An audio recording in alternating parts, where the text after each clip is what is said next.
Corona काल की कक्षा 10 में सभी भैया बहनों का हार्दिक स्वागत, हार्दिक अभिनंदन।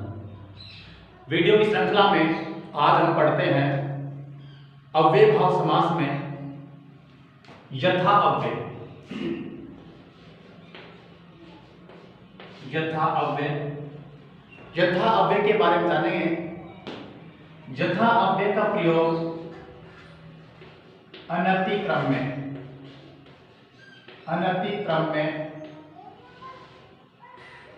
इस अर्थ में किया जाता है और इस अर्थ के साथ द्वितीय विभक्ति का प्रयोग होता है। द्वितीय विभक्ति का प्रयोग होता है। तो देखिए यहां पर यथा और यहां पर अनतिक्रम। थोड़ा सा ये देख लेंगे कि अनतिक्रम का अर्थ क्या होता है।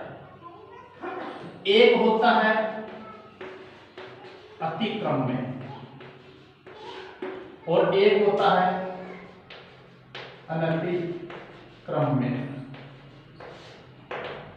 लोग समझेंगे। अतिक्रमण का मतलब होता है अतिक्रमण करके, और अनतिक्रमण का होता है अतिक्रमण न करके। समझ में आया कुछ? मेरा कहने का तात्पर्य यह है कि इसका तो मतलब होता है कि अपने अनुसार अतिक्रमण न करें, अपने अनुसार। और इसका मतलब क्या है? अतिक्रम में उस पर अतिक्रमण करना, उस पर अपना अधिकार जमाना, वो होता है अतिक्रम में।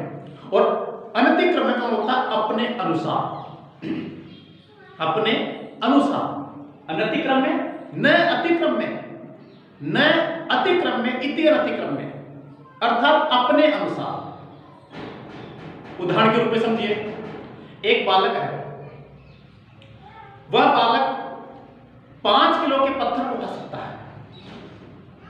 5 किलो के पत्थर को उठा सकता है। 2 पत्थर है, एक 5 किलो का है और एक 10 किलो का है। एक बालक 5 किलो के पत्थर को आसानी से उठा सकता है, उस पर अतिक्रमण नहीं कर रहा, हो अनतिक्रम में अतिक्रमण नहीं कर रहा, आसानी से उठा रहा, तो वह हो गया उसके अनुसार। बालकम अनतिक्रम में, बालक के अनुसार, यानी उसकी शक्ति के अनुसार। तो उसने 5 किलो के पत्थर को बिना किसी परेशानी के उसने उठा लिया, तो इसका मतलब हो गया उसके अनुसार। लेकिन 10 किलो का पत्थर उसे उठाने के लिए कहा जाए तो क्या होगा? कोशिश करेगा लेकिन उठ नहीं पाएगा, बार बार कोशिश करेगा, उठ नहीं पाएगा। तो वही है अनतिक्रम में। अतिक्रम मतलब उस पर अपना अधिकार जमा रहा है लेकिन फिर भी वो कार्य नहीं हो रहा। तो समझ में आया कि अपने अनुसार, अपनी शक्ति के अनुसार जो कार्य हो गया है वह क्या है?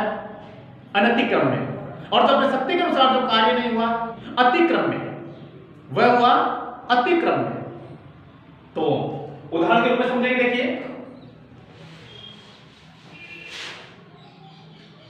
आपको उदाहरण में या तो दिखाई देगा यथा, यदि समस्त पद है तो यथा दिखाई देगा, और यदि विग्रह पद है तो अनतिक्रम में दिखाई देगा। तो यदि आप विग्रह पद बनाना चाहते हैं तो यथा के स्थान पर अनतिक्रम में करेंगे, और यदि संयुक्त पद बनाना चाहते हैं तो आप क्या करेंगे? यथा करेंगे। किसके स्थान पर? अनतिक्रम में के स्थान पर। और जब आप विग्रह करेंगे तो यथा के स्थान पर अनतिक्रम में लगाएंगे, और यथा के साथ जो शब्द आएगा उस शब्द में द्वितीय विभक्ति करनी है, जिसे देखते हैं। उदाहरण के रूप में देखते हैं। मैंने लिया, पहला उदाहरण है यथा बलम। यथा बलम तो क्या अर्थ हुआ इसका? बल के अनुसार कोई भी कार्य किया जा रहा है तो वह यदि अपने बल के अनुसार कार्य कर रहा है तो यथा बलम। तो यथा बलम सबसे पहले किसको हटाएंगे? यथा को, फिर मैं को, क्या बच गया? बल। बल की कौन सी विभक्ति करनी है? द्वितीय विभक्ति। क्या बनेगी? बलम। इसके बाद देखेंगे यथा। यथा को विग्रह करते समय अनतिक्रम में रूप में लिखेंगे, तो यहां पर लिखा हमने अनतिक्रम में। अनतिक्रम में, ठीक है। अगला उदाहरण देखिए, इसमें मैंने लिखा यथाशक्ति। यथाशक्ति अर्थ क्या हुआ? शक्ति के अनुसार। शक्ति के अनुसार। तो यहां पर लिखा हमने यथा बताया नहीं है, शक्ति। दूसरा शब्द क्या है यहां पर? शक्ति। शक्ति की द्वितीय, तो शक्ति। शक्ति और इसके बाद अनतिक्रम में, ये हुआ। आगे देखते हैं, जैसे एक उदाहरण इस प्रकार का देख लेते हैं हम, यथेक्षम। थोड़ी समस्या आ सकती है। यथेक्षम यहां पर लिखा हुआ यथेक्षम, इसमें आपको यथा स्पष्ट रूप से दिखाई नहीं दे रहा है। जब स्पष्ट रूप से दिखाई नहीं देता है तो आपको यहां से इसका संधि विच्छेद करना है। जब संधि विच्छेद करेंगे तो इसमें दो शब्द निकलेंगे, यथा और इच्छम। यथा इच्छम, तो हमने यथा को लग किया, मैं को लग किया, क्या बच गया? शब्द इच्छ। शब्द क्या बचा? इच्छ। यथा को लग कर लिया और इच्छम में से मैं को लग कर दिया, क्या बच गया? इच्छ बच गया। इच्छ कोई शब्द नहीं होता है, शब्द होता है हमारा इच्छा। तो इच्छा की द्वितीय विभक्ति, और द्वितीय विभक्ति क्या बनेगी? इच्छाम। इच्छाम। इसके बाद यथा के स्थान पर हम क्या लिखेंगे? अनतिक्रम में। तो यहां पर अनतिक्रम में कोई समस्या नहीं होनी चाहिए। जैसे अगला उदाहरण देखते हैं इसी रूप में, मैंने लिखा यहां पर यथोद्देश्यम। यथोद्देश्यम,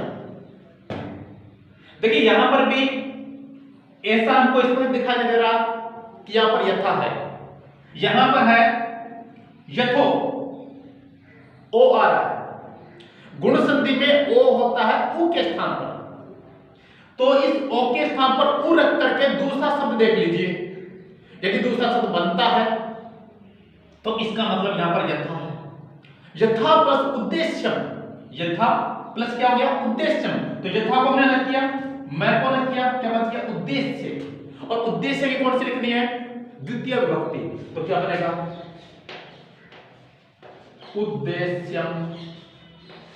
इसके बाद यथा के स्थान पर हमको क्या लिखना है? अनतिक्रम में। तो यहां पर लिखा अनतिक्रम में। ये हमारा कौन सा है? यथा अव्यय। समझ में आया?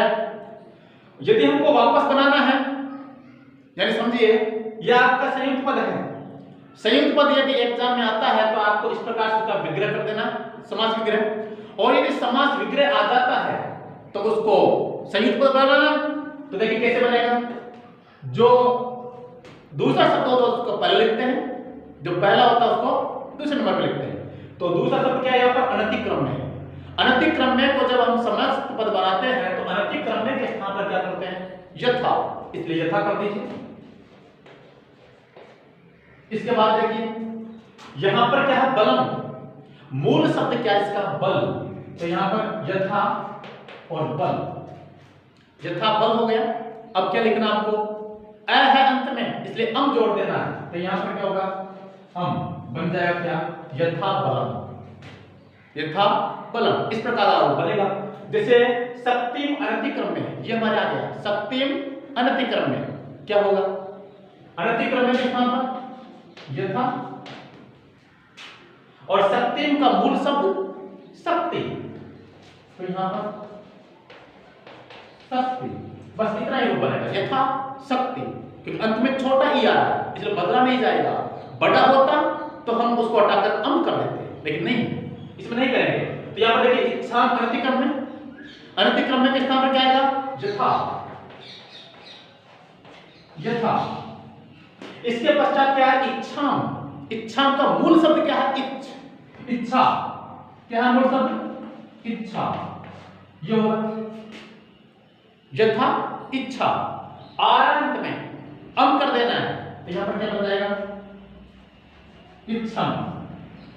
इच्छम बना। अब देखिए यथा और इच्छम यहां पर संधि हो रही है और यहां पर संधि होती है गुण संधि। यदि प्रथम पद के अंत में, ये प्रथम पद है, इसके अंत में अ या आ हो तथा दूसरे पद के प्रारंभ में ई उ री री हो तो आ और ई के स्थान पर ए कर देते हैं, इसलिए आ और ई के स्थान पर क्या हो जाएगा? बन जाएगा यह, थे, आधा च, इसके बाद च और मन, ये बन जाएगा यथेच्छम। इस प्रकार का रूप बनेगा। आगे देखते हैं उद्देश्यम अनतिक्रम में। उद्देश्यम अनतिक्रम में, तो अनतिक्रम में किस पर लिखा और यथा के बाद में क्या लिखना? उद्देश्य। तो उद्देश्य लिख दीजिए, ये उद्देश्य।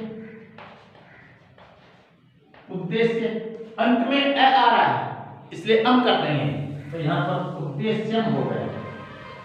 अब यहां पर क्या करेंगे? प्लस जोड़ देंगे, इसको मिला देंगे, संधि कर देंगे। आ प्लस उ बराबर क्या होता है? ओ होता है। किसमें? गुण संधि में। तो यहां पर क्या बन जाएगा? यथो देश्यम। क्या बनेगा? यथोदेश्यम। इस प्रकार से बनेगा। तो मैं समझता हूं कि आपको यथा अव्यय का प्रयोग करना भली भांति आ गया होगा। तो आज के लिए इतना ही। धन्यवाद।